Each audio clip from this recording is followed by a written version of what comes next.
আমি এক সময় কখনো শুটকি খেতাম না। একদিন হঠাৎ করে মনে হলো করেই দেখি না এই রেসিপিটা। কিছু কিছু শুটকি আমি যখন পোলাওর সাথে খাই দুর্দান্ত মজা। তাই আজকে আপনাদের সাথে শেয়ার করছি এই রেসিপিটা। চলুন দেখে আসি কিভাবে আমি এই ভুনাটা করছি। এটা সম্পূর্ণ আমি আমার নিজের মতোই করছি।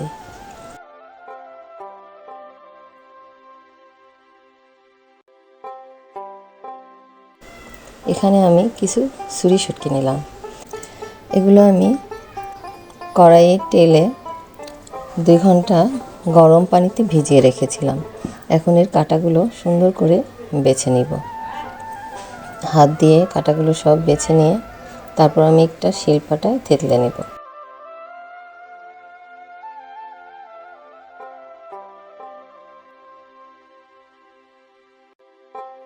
এবার আমি একটা কড়াইয়ে তেল দিয়ে তেল গরম হলে এই থেতলানো শুটকিগুলো দিয়ে দিলাম। শুটকিটা আমি তেলে 1 মিনিটের মতো একটু ভেজে নেব।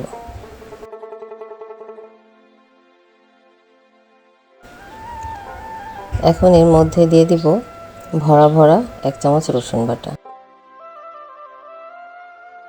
1 চামচ আদা বাটা,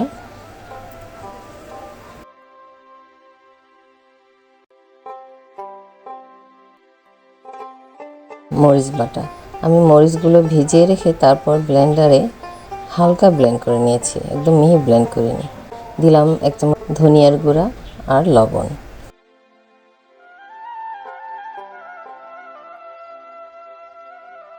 আর দিলাম 1 চামচের একটু কম পরিমাণ হলুদ গুঁড়া। এবার ভালোভাবে কষিয়ে নেব তেল ওঠা পর্যন্ত। দেখতেই পাচ্ছেন তেল উঠে গিয়েছে। এবার আমি দিব 1 কাপ পেঁয়াজ কুচি। এবার পেঁয়াজ কুচি দেওয়ার পর কিছুক্ষণ নেড়েচেড়ে তার মধ্যে দিয়ে দেব পরিমাণ মতো পানি। আমি এখানে 1 কাপ পরিমাণ পানি দিয়েছি। এখন এটা রান্না করব।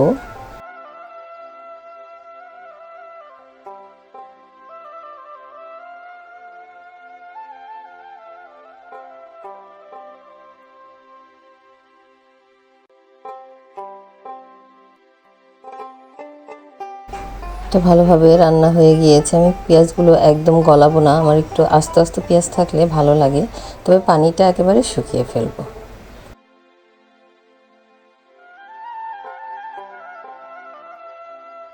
এভাবে করে একবার খেয়ে দেখবেন, খারাপ লাগবে না আশা করি। সবার সাথে শেয়ার করবেন। ধন্যবাদ সবাইকে। আল্লাহ হাফেজ।